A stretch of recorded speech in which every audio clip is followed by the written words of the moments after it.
반짝이는 별빛들 깜빡이는 불 켜진 건물 우린 빛나고 있네 각자의 방 각자의 별에 어떤 빛은 야망 어떤 빛은 방황 사람들의 부비들 모두 소중한 나눠 어두운 밤 외로운 밤 별처럼 다 오랜 빛나 사라지지 뭐큰 존재니까 Let it shine 어쩜 이 밤의 표정이 이토록 또 아름다운 건 Sa Facebook. Nakita namin niya sa Facebook. Friend ko, nakita niya yung ad sa social media. Facebook while I was scrolling. Dahil yun sa friend ko na army. Dahil sa pinsan ko. Through friend. Of common friend ko yung may-ari, syempre. Kaya lagi ko nakikita yung post. Ayan, ako naman, true sa kanya, syempre. Me too. Through my college. So, marami ako nakakot. Hakot award. Hakot award. Ako po nalaman ko po sa friend ko. Ako kasi naghahanap ako ng tour na related sa BTS and then hassle-free because e-visa siya. So, hindi kami nagpa-process ng individual visa. I saw it shared in one of the groups that I am in. So, Titas of BTS, I think. Nirecommend siya ni Mami Yols, yung friend ko. So, kasama din siya sa tour. Actually, it was referred by Mami Yols. So, it was actually group trip for us, for 4 members of BTS Army. So, that's why we decided to join the group tour. Nakita ko talaga sa Facebook. Yung nag-pop yung Sulit Dreams na ads. And then, one time, yung pa-after nung festa, nakita ko agad yon. So, kinontak ko sila. Sabi ko, meron. Nag-register agad kami. Nag-sign up kami. 4. 어떤 거야 우린 가장 깊은 밤에 더 빛나는 별빛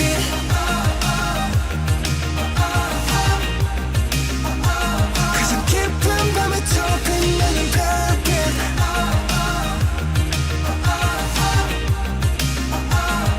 깊을수록 더 빛나는 별빛 도시의 불 도시의 별 어릴 적 올려본 밤 하늘에 난 떠올려 사람이란 별로 가득한 바로 이곳에서 Halos lahat po ay okay naman. Madami! Lahat. Actually, walang for me, wala siyang like downtime or sabihin mong average experience. So, sobrang grateful and maganda lahat yung places na napuntahan. Wow. I think every day, it's always a best experience for us. I think the whole tour was actually very curated. And even our food is actually very thematic on how the day went. So everything is integrated together. I think that's how it is. Ako yung Yojong Sikdang kasi nandun parang memory lane ng mga kabataan ng mga first few years ng BTS nung di pa sila ganun ka super famous like now. Yes. And then yung sa garden, yung mga Garden of the Morning Come, sobrang sobrang ganda kasi nung mga scenery at ang ganda ko doon, char. And then, ano ba? Yun, ang dami natin napuntahan. Pero yun yung... Aside from that, yung lahat ng mga foods, lahat yon sulit, busog na busog kami lagi.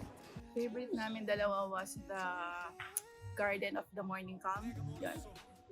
Because of the beautiful flowers. Pinaka-favorite ko yung morning calm, ganon. Kasi very nature siya, tsaka ang lamig lang sa feeling.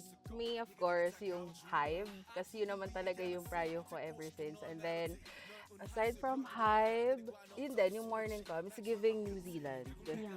Ito, yung Daejeongju. Definitely ito, isa to kasi historically maganda. Lahat ng BTS related na locations, definitely isa pa yun. At saka halos lahat, wala akong hindi nagustuhan. Lahat ng BTS related. Para sa akin, either Busan or Hongdae. Okay, Busan na okay. Sa akin, of course, the Festa. Kasi yun yung primary reason why I'm here. Oo, I finished all. I think there were 7 booths. Yun, nakuha ko siya lahat. Unexpected, but I love the ginseng place. Doon ako nabudol. I think, one of the great things about Korea is they're very health conscious. And the benefits of ginseng pala, when I went there, I found out na pwede pala natin i-adapt din yung pagiging health conscious nila. So, it was unexpected, pero I love the ginseng place. Ang first time ko kasi is yung sa Amethyst, kasi yung ibang places na puntahan ko na before, at saka yung hanbok costume. 줄땐 나팔꽃처럼 아름다운 그 순간처럼 항상 최고가 되고 싶어 Yes, 2 days. Masaya. And the tour organizers are very much hands-on sa tips kung paano makakapunta sa place, ano yung best practices para hindi kami magit-get and such. So, yun, overall, a great experience. Life-changing! Para sa mga nakakuha ng day 1 at day 2. Yes. Kasama na yung Army Zone winner, day 1 and day 2. Overall experience, very happy, unforgettable, core memory. Core memory. Yes. Lahat na. Yes. Oo. Maganda. Kahit na wala sila, Jungkook. May pa-abs naman si J-Hope. Yes. It was fun. Pero syempre sayang kasi we were not able to watch yung day 1. Pero hopefully next time may chance. Pero we still enjoy.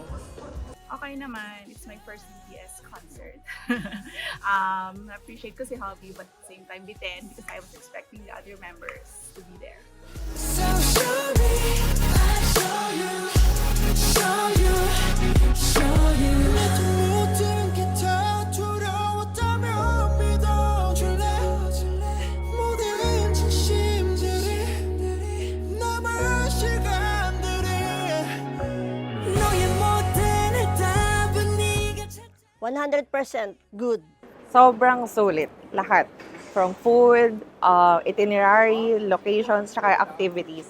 Masaya, hindi kami nagutom, tapos lahat ng food masarap. And then, the tours are specially curated for BTS armies.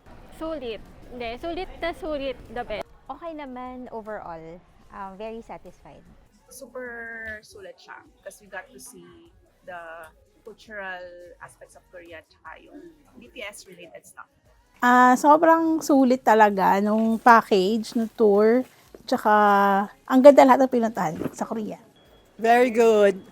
Busog. Very good. Yeah. Hindi lang sulit, sulit na Sulit sulit, na busog busog. sulit. Sobrang jam-packed ang araw. Walang pahinga. Few kilos, I Ako, 10 out of 10. Sarap ng food and ganda ng pinupuntahan. 10 out of 10 din. Very superb. Very accommodating naman din lahat na napupuntahan natin. And also, ayun nga, hassle-free siya. Tapos, may bus po kasi, so di kayo mapagpapawisan. Free water din. If I'm gonna rate it 10 being the highest, I would say 10. Kasi food, 10, definitely. Lahat ng gusto namin matikman, pinatikim niya sa amin. The tour itself, okay, excellent, tour guide. Tsaka yung pacing ng tour, sakto lang. Pati yung free day, in between, okay lang din. Overall, yung pagkain ang number one. The best yung pagkain, masarap eh. And then the tour itself, maganda rin kasi yun nga, you provided for the festa kasi that's the primary reason I came. Yung son ko just came along with me. He's not an army, pero nag-enjoy ko ba, anak? Enjoyable naman yun, kahit pa paano. Nakakapunta ka pa rin sa mga attractions, mga tourist spots ng South Korea, or Seoul rather. Tapos may free time pa rin pumunta sa ibang lugar. Gusto mo. Actually, I was even on the day 2, I already referred it to my closest friends to try it. It's actually a very, very good experience. One of the best tour I ever had. They feed us a lot. That's also, I think that's a downside. That's the only problem that I can see, but it's overall a very good and great experience for everyone.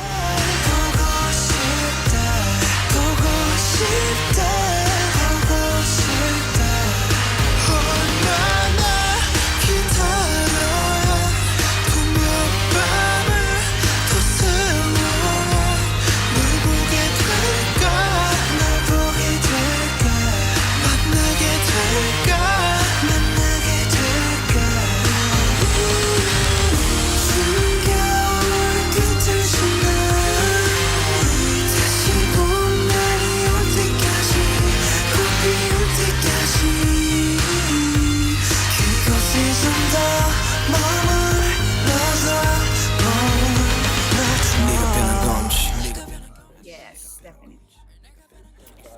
definitely.